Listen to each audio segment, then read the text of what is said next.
បើអ្នកមិនអោយគេសុខផងអ្នកចង់បានសេចក្តីសុខមិនបានបាទណាយើងអត់បានសេចក្តីសុខទេបាទនៅប្រទេសថៃក៏ដោយអ្នកមិនអោយប្រទេសកម្ពុជាបានសុខផងមិនបានអ្នកឲ្យបានសុខ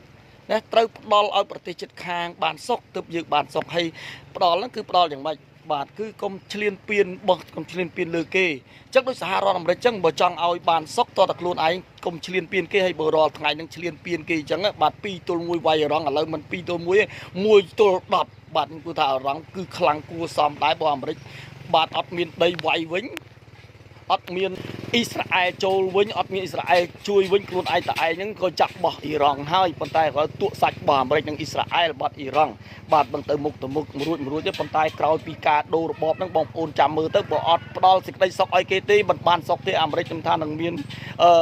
ការបន្ទុះក្របបែកឬស្លាប់បែកខ្សាច់ឈាមអីបាទអញ្ចឹងត្រូវរៀនផ្ដល់សេចក្តីសុខឲ្យគេបានសេចក្តីសុខ